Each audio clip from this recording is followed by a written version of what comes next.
ব্যবহারও ঠিক হয়ে যায়। এই জন্য মেরে মুহতারাম দোস্ত আর বুজুর্গ, দিলের ইয়াকিনকে ঠিক করতে হবে। আল্লাহ তাআলা আমাদেরকে দাওয়াত ও তাবলীগের যে মেহনত দিয়েছেন, এই মেহনতটা হইতেছে আমাদের অন্তরের ইয়াকিনকে ঠিক করার নাম। এই অন্তরের ইয়াকিন যখন ঠিক হবে, ঈমান অন্তরের ভিতরে আসবে, তো মেরে মুহতারাম দোস্ত আর বুজুর্গ, আমাদের আমল সুন্দর হয়ে যাবে। আল্লাহ তাআলা বান্দাদেরকে অসংখ্য নিয়ামত দান করছেন। আমরা আল্লাহ তাআলার নিয়ামতের ভিতরে ডুবে আছি। ডানে বামে যেদিকে তাকাই শুধু আল্লাহর নিয়ামত আর নিয়ামত। আর এই সব নিয়ামতের ভিতরে আল্লাহ তাআলা সবচেয়ে বড় নিয়ামত যেটা আল্লাহ তাআলা আমাদেরকে দিয়েছেন, সেটা হচ্ছে ঈমানের নিয়ামত। ঈমানের নিয়ামত সবচেয়ে বড় নিয়ামত। ঈমানের নিয়ামত ছাড়াও অসংখ্য নিয়ামত আল্লাহ তাআলা স্বয়ং ইরশাদ করেন, বান্দা তুমি যদি আমার নিয়ামতকে গণনা শুরু করো, তো আমি তোমাকে এত নিয়ামত দিয়েছি যে তুমি আমার নিয়ামতকে গুণে শেষ করতে পারবে না। সব সময় সর্ব অবস্থায় আমরা আল্লাহ তাআলার নিয়ামতকে ভোগ করতেছি, কিন্তু কোনটা আল্লাহ তাআলার নিয়ামত, কোনটা আল্লাহ তাআলার নিয়ামত না, আমরা যেহেতু এটা সর্বদা ভোগ করতেছি, অনুধাবনই করি না যে এটা আমরা আল্লাহর নিয়ামত ভোগ করতেছি। ছোট ছোট জিনিস আমরা মনে করি যে এটা সাধারণ জিনিস, এটাও কি আবার কোন আল্লাহর দেওয়া নিয়ামত হইল? কিন্তু যখন ওই আল্লাহর দেওয়া ওই নিয়ামতটা, ওই জিনিসটা যখন আমাদের হাতছাড়া হয়ে যায়, তখন এটার মূল্য আমাদের বোঝা আসে যে এটা কত বড় দামি জিনিস ছিল, কত বড় মূল্যবান জিনিস ছিল। তো মেরে মুহতারাম দোস্ত আর বুজুর্গ, এই দুনিয়ার যত কিছু আমরা ভোগ করতেছি, দুনিয়ার ভিতরে আল্লাহ তাআলা যা সৃষ্টি করেছেন, সব আমাদের জন্য সৃষ্টি করেছেন। এই সব কিছু হইতেছে আল্লাহ তাআলার দেওয়া নিয়ামত। আর এই সব নিয়ামতের ভিতরে সবচেয়ে বড় নিয়ামত হইতেছে ঈমানের নিয়ামত।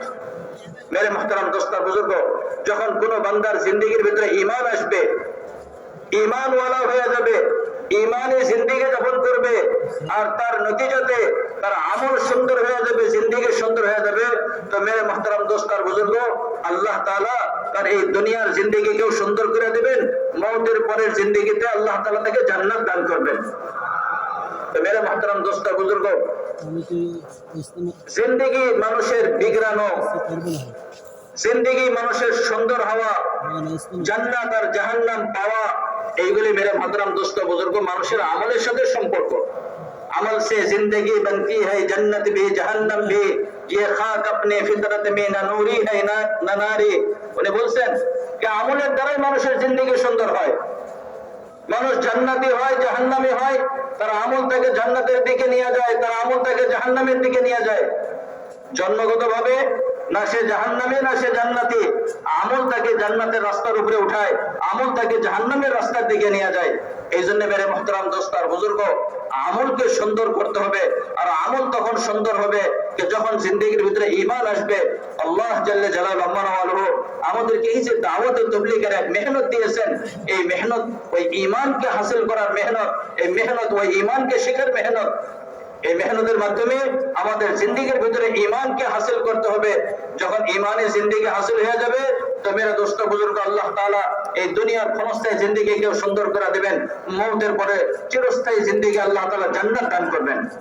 আর খোদা না খাস্তা কেউ যদি ঈমান হাসিল না করে আর ঈমান তার হাতছাড়া হয়ে যায়, মেরে মুহতারাম দোস্ত আর বুজুর্গ, ঈমান ছাড়া দুনিয়া থেকে বিদায় নেয়, তো মেরে দোস্ত আর বুজুর্গ আখিরাতের জিন্দেগিতে আল্লাহর আযাব থেকে আর পাকড়াও থেকে বাঁচার জন্য সারা দুনিয়ার সবকিছু যদি আল্লাহ তাআলাকে দিয়ে দেয়, তারপরও তার মুক্তি হবে না, তার নাজাত মিলবে না, তারপরেও তার মুক্তি হবে না, তার নাজাত মিলবে না। এই জন্য মেরে মুহতারাম দোস্ত আর বুজুর্গ, ঈমানকে হাসিল করতে হবে, ঈমানের জন্য মেহনত করতে হবে, দাওয়াতের মেহনত, ঈমানকে হাসিল করার মেহনত। মেরে মুহতারাম দোস্ত বুজুর্গ, এই ঈমান আল্লাহ তাআলা আমাদেরকে নিয়ামত হিসেবে দিয়েছেন, বড় নিয়ামত। আল্লাহ তাআলা বান্দাকে আল্লাহ তাআলা যত নিয়ামত দিয়েছেন, এর ভিতরে সবচেয়ে বড় নিয়ামত ঈমানের নিয়ামত। কিন্তু মেরে মুহতারাম দোস্ত আর বুজুর্গ, ঈমান যে আল্লাহ তাআলার দেওয়া একটা নিয়ামত, এই নিয়ামতকে আমরা নিয়ামতই মনে করি না, এটার কোনো কদর আমাদের কাছে নাই, এটার কোনো মূল্য আমাদের কাছে নাই, এটার কোনো দামই আমরা দেই না। এর কারণ হইতেছে মানুষের একটা স্বভাব হইতেছে, যে জিনিস মানুষ মেহনত ছাড়া মানুষের অর্জন হয়, হাসিল হয়, মেহনত ছাড়া যে জিনিস মানুষের হস্তগত হয়, এই জিনিসের তার কাছে কোনো মূল্য থাকে না, দাম থাকে না। এটা নষ্ট হয়ে গেলে সে কোনো তার পরোয়া করে না। কিন্তু যে জিনিসের পিছনে মেহনত হয় আর মেহনতের কারণে ওই জিনিসটা তাকে সে অর্জন করে, হাসিল করে, ওই জিনিসের কদর, ওই জিনিসের মূল্য তার অন্তরের ভিতরে থাকে। আজকে আমরা মুসলমান হয়েছি, ইসলামের নিয়ামত পেয়েছি, এই ইসলামের জন্য, ঈমানের জন্য আমাদের কোনো মেহনত করতে হয় নাই। জন্মসূত্রে আমরা মুসলমান, জন্মসূত্রে আমরা ঈমানদারের দাবি করি, যার কারণে মেরে মুহতারাম দোস্ত বুজুর্গ, ঈমানের কোনো কদর আর মূল্য আমাদের কাছে নাই। হযরত সাহাবা রাসূল আকরাম সাল্লাল্লাহু আলাইহি ওয়াসাল্লাম এই ঈমানের দাওয়াত নিয়ে আসছেন, এই ঈমানের মেহনত নিয়ে আসছেন। সাহাবায়ে কেরাম রাদিয়াল্লাহু তাআলা আনহুম আজমাইনকে ঈমান দিয়েছেন, ঈমানের মেহনতের উপরে খাড়া করেছেন। সাহাবারা এই ঈমানকে মেহনত করে অর্জন করেছিলেন, যার কারণে সাহাবাদের কাছে ঈমানের এত মূল্য ছিল যে সারা দুনিয়া একদিকে আর ঈমান অন্যদিকে, সারা দুনিয়ার মোকাবেলায় তারা ঈমানকে ছাড়তে তৈরি হয়নি।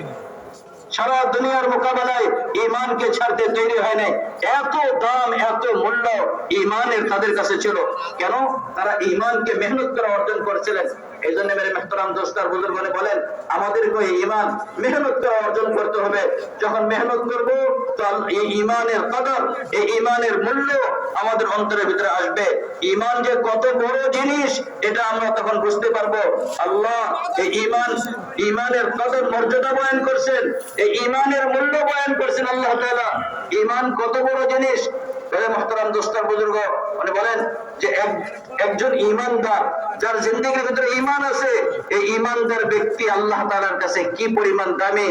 সারা দুনিয়া যদি কাফের মুশরিক দ্বারা ভরে যায়, একমাত্র ঈমানদার, একজন ব্যক্তি ঈমানদার, সে দুনিয়াতে আছে, আর বাকি সারা দুনিয়াতে কাফের আর মুশরিক। বলেন যে আজকে তো দুনিয়াতে কোটি কোটি মুসলমান, কোটি কোটি ঈমানদার, কিন্তু যদি অবস্থা এরকম হয় যে দুনিয়াতে কোনো মুসলমান নেই, শুধুমাত্র একজন, আর সারা দুনিয়াতে শুধু কাফের আর কাফের, মেরে মুহতারাম দোস্ত বুজুর্গ, এই এক মুসলমানের কারণে আল্লাহ তাআলা দুনিয়ার সমস্ত ব্যবস্থাপনাকে বাকি রাখবেন। ঈমানের মর্যাদা আর ঈমানের কদর আল্লাহ তাআলার কাছে এই পরিমাণ। আর ঈমানের দাম আল্লাহ তাআলা কি বয়ান করছেন, মূল্য কি বয়ান করছেন? একজন ঈমানদার, যে ব্যক্তি দুনিয়া থেকে এই অবস্থায় বিদায় নিয়েছে যে তার কাছে সরষার দানা পরিমাণ ঈমান ছিল, আল্লাহ তাআলা এই ব্যক্তিকে এই দুনিয়ার থেকে 10 গুণ বড় জান্নাত দান করবেন। এত বড় দামি ঈমান। তো মেরে মুহতারাম দোস্ত বুজুর্গ, বলে যে ঈমান আল্লাহ তাআলা আমাদেরকে নিয়ামত হিসেবে দান করেছেন। এটাকে যখন আমরা মেহনত করে হাসিল করব, ঈমানের কদর আমাদের অন্তরের ভিতরে আসবে, আমাদের ইয়াকিন ঠিক হবে, আর আমাদের ইয়াকিন যখন ঠিক হবে, তো মেরে দোস্ত আমাদের আমলও সুন্দর হয়ে যাবে। हुज़ूर अक़दस सल्लल्लाहु अलैहि वसल्लम ने अपने सहाबा के अंदर इस ईमान की कदर और कीमत को उतारा था।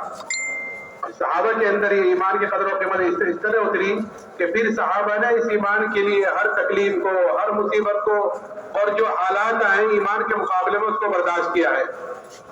हम तालीम के हलकों के जरिए से सहाबा कराम रज़ियल्लाहु अन्हुम अजमाइन के किस्से सुनते तो रहते हैं, लेकिन मेरे मोहतरम बुजुर्गों दोस्तों, ये सुनना सुनाना सिर्फ सुनने सुनाने के लिए नहीं है, बल्कि सुनना सुनाना तो इसलिए होता है, तालीम के हलकों में इसलिए बिठाया जाता है ताकि हम इन किस्सों से असर लेने वाले बने, और असर लेकर फिर इनके मुताबिक अपनी जिंदगी को ढालने वाले बने कि सहाबा का ईमान कैसा था और कहाँ था और कैसे कैसी तकलीफें उठाई है। एक सहाबी हज़रत खब्बाब बिन अरद रज़ियल्लाहु ताला अन्हु, उनसे एक मरतबा हज़रत उमर रज़ियल्लाहु ताला ने पूछा कि खब्बाब, उन तकालीफ की तफसील बतलाओ जो ईमान की वजह से तुम पर आई है, जो मुसीबत, जो हालात, जो परेशानियां तुमने ईमान की वजह से बर्दाश्त की, जरा उनकी तफसील तो बतलाओ। तो उन सहाबी ने कहा, अमीरुल मोमिनीन, आप जरा मेरी कमर देखे। जब कमर देखी तो हज़रत उमर ने फरमाया कि खब्बाब, ऐसी कमर तो किसी की नहीं देखी जैसी तुम्हारी है। तो हज़रत खब्बाब ने कहा, अमीरुल मोमिनीन, मुझे तो आग के अंगारों पर लिटाकर घसीटा जाता था और मेरी चर्बी से, मेरे खून से आग बुझती थी। क्या की वजह से? कि ईमान की वजह से। कि एक औरत के गुलाम थे, जब उसको ये पता चला कि जनाब रसूलुल्लाह सल्लल्लाहु अलैहि वसल्लम से मिलते हैं, तो सरिये को गर्म कर कर उससे उनके बदन को दाग देती थी सजा के तौर पर कि यह तो ईमान से फिर जाए, नहीं तो इस सजा को भुगतते रहे। लेकिन इन तकलीफों को बर्दाश्त करना, क्योंकि आज मैंने कहा ना, आदमी के अंदर जब किसी चीज की कदर और कीमत उतर जाती है तो फिर आदमी उसके लिए हर तकलीफ को, हर मुसीबत को बर्दाश्त करता है, और जिस चीज की कदर और कीमत उतर जाती है आदमी उसके लिए अपनी सारी चीजें झोंक देता है, अपनी जान, अपना माल, अपना वक्त उसके पीछे लगा देता है जिस चीज की कदर और कीमत अंदर उतर जाती है। सहाबा के अंदर क्योंकि ईमान की कदर और कीमत उतरी हुई थी, کہ پھر صحابہ نے اس ایمان کے لیے اپنی ساری چیز، اپنی جان مال اس کے لیے جھونک دیا اور تکلیفیں اس کے لیے برداشت کی. ایسے ہی کوئی چیز ایمان کے مقابلے پر آئی ہے تو اس کو قربان کیا ہے. یہ دو چیزیں آتی ہیں. جب آدمی دین پر چلتا ہے، اپنے دین کے تقاضوں کو پورا کرتا ہے، تو اس تقاضوں پر چلنے کے لیے آدمی کے سامنے رکاوٹیں آتی ہیں. رکاوٹ کیا آتی ہے کہ ایک طرف خواہش آتی ہے، ایک طرف حکم آتا ہے. تو اگر اندر کا یقین بنا ہوا ہوگا تو آدمی حکم کو پورا کرے گا، خواہش کو قربان کر دے گا. اور اگر خدا نہ خواستہ اندر ایمان بنا ہوا نہ ہوا، یقین بنا ہوا نہ ہوا، تو آدمی خواہش کو پورا کرے گا اور حکم کو قربان کر دے گا، حکم کو چھوڑ دے گا، خواہش پوری کرے گا. اس لیے صحابہ کہتے ہیں کہ تعلمنا الایمان ثم تعلمنا القرآن، کہ پہلے ہم نے ایمان کو سیکھا ہے، ایمان کو بنایا ہے. ثم تعلمنا القرآن، پھر ہم نے قرآن کو سیکھا ہے. قرآن یعنی شریعت، دین، کہ جب ایمان بن گیا تو پھر دین پر چلنا آسان ہوا. پھر دین پر چلنے میں کوئی رکاوٹ آئی تو اس رکاوٹ کا برداشت کرنا بھی آسان ہوا. اس لیے میرے محترم بزرگوں دوستو، یہ اندر کا یقین یہ بنتا ہے دعوت سے، کہ جب آدمی ہر جگہ اللہ کی بڑائی کو بولتا ہے، سنتا ہے، اس کی عظمت کو بولتا ہے، سنتا ہے، اس کی دعوت دیتا ہے، تو اللہ سے ہونے کا یقین اندر پیدا ہوتا ہے. کہ جب اللہ ہی سے ہونے کا اندر یقین پیدا ہوگا تو پھر آدمی کے بدن سے وہ اعمال نکلیں گے جس سے اللہ راضی ہوتا ہے. کیونکہ اس کا یقین ہی وہی ہے کہ نماز پڑھوں گا تو نماز سے میری روزی میں برکت ہے، نماز پڑھوں گا تو یہ مجھے ثمرات ملنے والے ہیں. اور اگر خدا نہ خواستہ یقین بگڑا ہوا ہوگا تو آدمی اس بغیر سے اپنے عمل کو خراب کرے گا، اپنی نماز کو خراب کرے گا.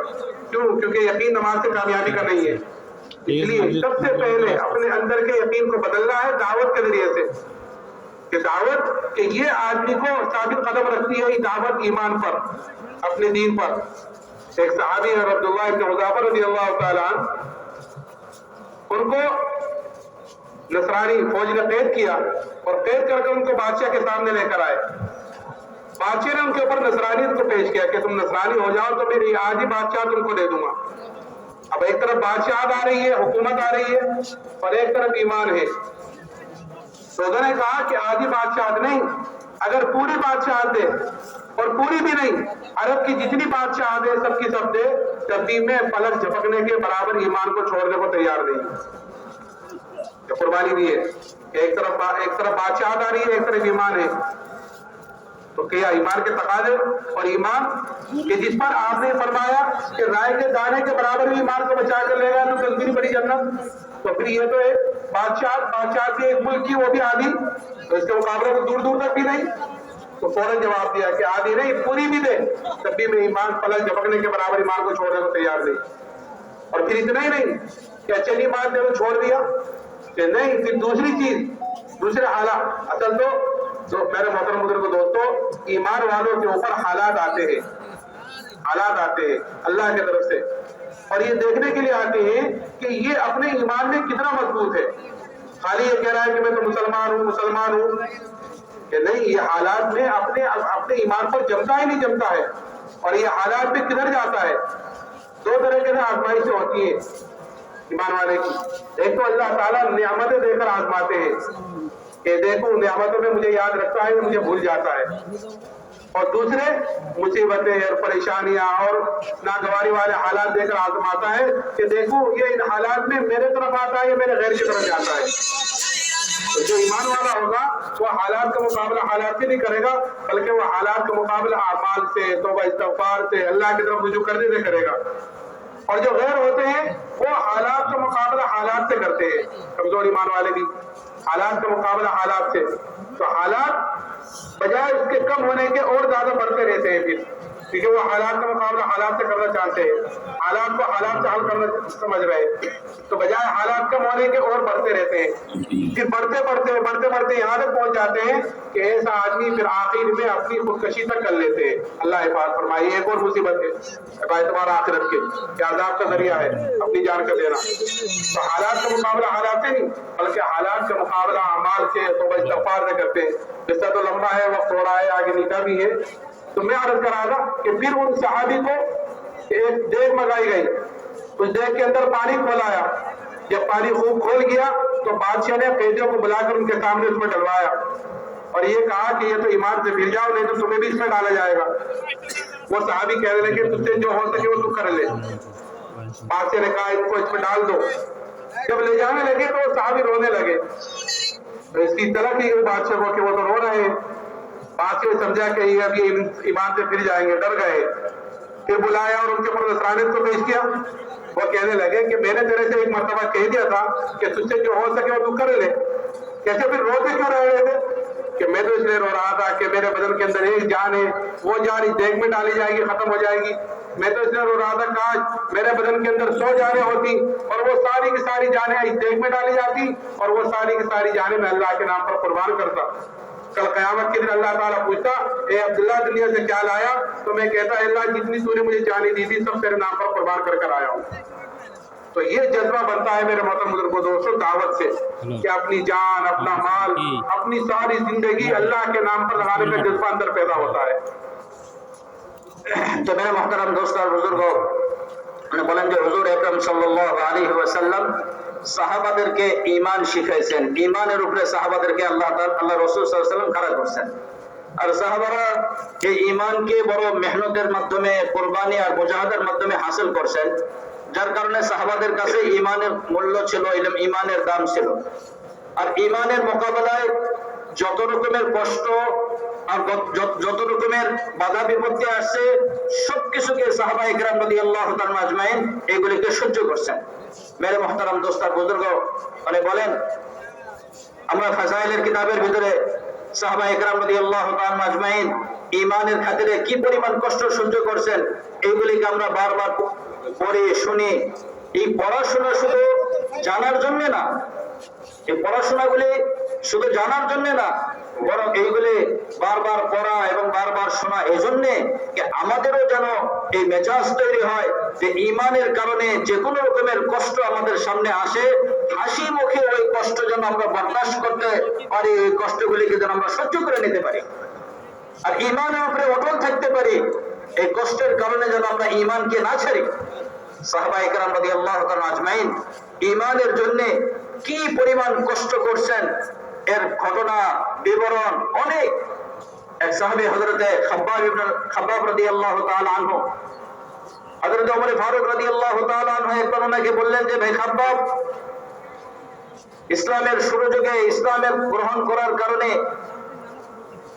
আপনার উপরে যে সমস্ত কষ্ট আসছে, যে সমস্ত মুসিবত আসছে, এইসবের কিছু বিবরণ আপনি আমাকে শুনান। হযরত খাব্বাব রাদিয়াল্লাহু তাআলা আনহু মুখে কোনো কিছু বললেন না, নিজের কোমরের কাপড় উঠাইলেন আর বললেন যে আমিরুল মুমিনিন আমার কোমর দেখেন। হযরত ওমর ফারুক রাদিয়াল্লাহু তাআলা আনহু ওনার কোমর দেখলেন আর দেখলেন যে এই কোমরে কোনো গোশত নাই, শুধু হাড্ডি আর হাড্ডি। বললেন যে খাব্বাব, এরকম কোমর তো আমি কারো দেখি নাই, তোমার কোমরের এই দুরবস্থা কেন?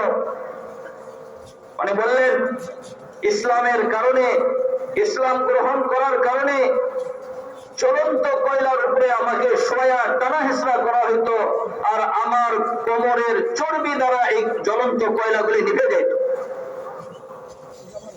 এক মহিলার গোলাম ছিল, সে ইসলাম গ্রহণ করছে, শাস্তি স্বরূপ তাকে লোহার শিক গরম করে তার কোমরে, বলে যে তার কোমরে শেক দেওয়া হইতো। মেরে মুহতারাম দোস্ত আর বুজুর্গ, সাহাবারা ঈমানের জন্য এই পরিমাণ কষ্ট করছেন, এত কষ্ট উঠেছেন, তা সত্ত্বেও এত কষ্টের পরেও বিন্দু মাত্র তাদেরকে তাদের ঈমান থেকে হটানো যায় নাই। ঈমান থেকে তারা ঈমান থেকে একটুকু বিচলিত হন নাই। ঈমানের উপরে দৃঢ় ছিলেন, মজবুত ছিলেন। কেন? মেহনত করে ঈমান অর্জন করছিলেন, যার কারণে ঈমানের কদর, ঈমানের মূল্য, ঈমানের মর্যাদা তাদের অন্তরের ভিতরে ছিল। ঈমানের মোকাবেলায় যত রকমের কষ্ট আসছে সব কষ্টকে তারা সহ্য করছেন, কিন্তু ঈমান হাতছাড়া হতে দেননি। মেরে মুহতারাম দোস্ত আর বুজুর্গ, আজকে দাওয়াত ও তাবলীগের মেহনত এই জন্যই कि আমরা আমাদের ঈমানকে হাসিল করি, ঈমানকে মজবুত করি, আর ঈমানকে হাসিল করতে যায় ঈমানের জন্য যত রকমের কষ্ট আসে মেরে মুহতারাম দোস্ত আর বুজুর্গ, এই কষ্টগুলিকে আমরা যদি কষ্ট আসে এগুলিকে সহ্য করে নিব, ঈমানের উপরে আমরা কায়েম থাকবো। মেরে মুহতারাম দোস্ত আর বুজুর্গ, ঈমান যত মজবুত হবে, অন্তরের ভিতরে ঈমান যত বেশি আসবে, আল্লাহর রাস্তায় বাহির হব, আল্লাহ তাআলার বরাদ্দের কথা, আল্লাহ তাআলার কুদরতের কথা যত বেশি বলতে থাকবো, আল্লাহ তাআলার জাত ও সিফাত থেকে হওয়ার কথা যত বেশি বলতে থাকবো, তো মেরে মুহতারাম দোস্ত আর বুজুর্গ, তত বেশি ইয়াকিন আমাদের অন্তরের ভিতরে বসতে থাকবে। আর আমাদের আমলও তত বিশেষ ঈমান মোতাবেক আমাদের জিন্দেগি থেকে ওই সমস্ত আমল প্রকাশ পাইবে। তখন যখন আমাদের ইয়াকিন যখন ঠিক হয়ে যাবে, আমাদের জিন্দেগি থেকে ওই সমস্ত আমল প্রকাশ পাইবে যে সমস্ত আমলের দ্বারা আমাদের আল্লাহ আমাদের উপরে রাজি আর খুশি হয়ে যাবে। এজন্য ঈমানকে বানাইতে হবে মেহনত করে। ঈমানের দ্বারা মেরে মুহতারাম দোস্ত আর বুজুর্গ, সামনের জিন্দেগির আমলগুলো সুন্দর হয়ে যাবে। এজন্য ঈমানের মেহনত। কিন্তু যখন মেরে মুহতারাম দোস্ত আর বুজুর্গ এই ইয়াকিন ঠিক হয়ে যাবে, ঈমানের উপরে মানুষ যখন চলতে থাকবে, তো ঈমানের উপরে চলা অবস্থায় তার উপরে বিভিন্ন রকমের ইমতিহান আসে, বিভিন্ন রকমের হালাত আসে, বিভিন্ন রকমের অবস্থা তার উপরে আসে। দিলের ইয়াকিন যখন ঠিক হয়ে যায়, তো মেরে মুহতারাম দোস্ত আর বুজুর্গ, সর্ব অবস্থায় সে সঠিক রাস্তার উপরে চলতে থাকে, গলত রাস্তার উপরে সে যায় না। কি অবস্থা আসে তার উপরে? একদিকে তার খাহিশাতের অবস্থা আসে, মন মতো চলা, বলে এইভাবে চলো, এইভাবে চললে ভালো লাগবে, মন খুশি হয়ে যাবে। আরেকদিকে আসে হচ্ছে আল্লাহ তাআলার হুকুম। তো মেরে মুহতারাম দোস্ত বুজুর্গ, যার ইয়াকিন ঠিক হয়ে যায়, সে খাহিশাতকে কুরবানি করে, আল্লাহর হুকুমের দিকে দৃষ্টি রাখে আর আল্লাহর হুকুমকে সে পুরা করে। আর যার ইয়াকিন ঠিক হয় নাই, তো মেরে মুহতারাম দোস্ত বুজুর্গ, সে আল্লাহ তাআলার হুকুমকে বিসর্জন দিয়ে দেয় আর নিজের খাহিশাতকে পুরা করে, খাহিশাতকে পুরা করে। এই জন্য মেরে মুহতারাম দোস্ত বুজুর্গ, দিলের ইয়াকিনকে দাওয়াতের মেহনতের মাধ্যমে, আল্লাহ রাস্তায় বাইর হয়ে কুরবানি আর মুজাহাদার মাধ্যমে দিলের ইয়াকিনকে ঠিক করা। এরপরে মেরে মুহতারাম দোস্ত আর বুজুর্গ, এই ইয়াকিন ঠিক হবে, ঈমান মজবুত হবে, ঈমানের উপরে মানুষ চলতে থাকবে, তো মেরে দোস্ত আর বুজুর্গ, তার উপরে বিভিন্ন রকমের হালাত আসবে, অবস্থা আসবে। আল্লাহ তাআলা নিয়ে আসেন মানুষের উপরে হালাত, বিভিন্ন রকমের অবস্থা, ভালো অবস্থা, খারাপ অবস্থা, দুই রকমের অবস্থা আল্লাহ তাআলা ঈমানদারদের উপরে নিয়ে আসেন। আর এইগুলো এই জন্যই নিয়ে আসেন যে আল্লাহ তাআলা এর মাধ্যমে ঈমানদারদেরকে পরীক্ষা করতে চান যে সে তার ঈমানের দাবির ভিতরে সত্যবাদী না মিথ্যাবাদী। মেরে মুহতারাম দোস্ত বুজুর্গ, যদি ঈমানের দাবির উপরে সত্যবাদী হয়, তো যত রকমের হালাতে আসুক না কেন, সে সর্ব অবস্থায় ঈমানের উপরে জমে। আর ঈমানের দাবির উপরে দাবিতে যদি সে মিথ্যাবাদী হয়, তো হালাতের কারণে সে বিচলিত হয়ে যায়, ঈমানের খিলাফ আমল করে। এই জন্য মেরে মুহতারাম দোস্ত বুজুর্গ, কি হালাত আসেন? আল্লাহ তাআলা ঈমানের কারণে যখন কেউ ঈমানদার হওয়ার দাবি করে, আল্লাহ তাআলা পরীক্ষা করেন দুই রকমের জিনিস দিয়ে। এক রকমের জিনিস হচ্ছে তাকে আল্লাহ তাআলা নিয়ামত দেন, নিয়ামত দিয়ে আল্লাহ তাআলা পরীক্ষা করেন। ধন সম্পদের লাইনে নিয়ামত দেন, এইগুলো দিয়ে আল্লাহ তাআলা পরীক্ষা করেন। তো নিয়ামত আল্লাহ তাআলা বান্দাকে দেন ঈমানের উপরে পরীক্ষা করার জন্য। আল্লাহ তাআলা দেখতে চান এই নিয়ামত পাইয়া বান্দা আমাকে ভুলে যায় নাকি এগুলো দুনিয়ার পিছনে, খায়সাতের পিছনে পড়ে যায়। আর মেরে মুহতারাম দোস্ত বুজুর্গ, দ্বিতীয় জিনিস যেটা আল্লাহ তাআলা দিয়ে পরীক্ষা করেন, সেটা হচ্ছে আল্লাহ তাআলা তার জিন্দেগির উপরে মুসিবত নিয়ে আসেন। মুসিবত পেরেশানি দিয়ে আল্লাহ তাআলা তাকে পরীক্ষা করেন। ঈমানদার বান্দা এই মুসিবতের ভিতরে সে হালাতের দ্বারা, এই মুসিবতের দ্বারা মুতাআসসির হয় না, বরং সে তওবা ইস্তিগফার করে আল্লাহ তাআলার দিকে ফিরে আমলের ভিতরে লাগে, আর আমলের দ্বারা সে নিজের মাসাইলকে আল্লাহ তাআলার কাছ থেকে হল করাতে চায়। এই জন্য মেরে মুহতারাম দোস্ত বুজুর্গ, উনি বলেন যে আমার ঈমানকে হাসিল করতে হবে, ঈমানকে মেহনত করা অর্জন করতে হবে। যখন ঈমান জিন্দেগির ভিতরে আসবে, আমাদের আমল সুন্দর হবে। আমল যখন সুন্দর হবে, মেরে দোস্ত বুজুর্গ, আমাদের জিন্দেগি সুন্দর হয়ে যাবে। আমাদের জিন্দেগি যখন সুন্দর হয়ে যাবে, আল্লাহ তাআলা আমাদের উপরে রাজি আর খুশি হয়ে যাবেন। দোনো জাহানে আল্লাহ তাআলা আমাদেরকে কামিয়াব করবেন। এই জন্য ঈমানকে শেখার জন্য এই দাওয়াতের মেহনত, আল্লাহর রাস্তায় বাইরে আমাদেরকে মেহনত করতে হবে। अब ये थोड़ा सा वक्त है, निकाली है बहुत सारे, इसलिए हमें दावत के जरिए से अपने अंदर को ईमान बनाना और फिर अल्लाह से ईमान कामिल को मांगना भी है। दोनों चीज, दावत और दुआ, यही अंबिया अलैहिस्सलाम दो चीज लेकर आते थे, दावत और दुआ। इसी तरह हमें भी दावत के जरिए से अपने अंदर के यकीन को बनाना और दुआ से फिर अल्लाह से ईमान को मानना।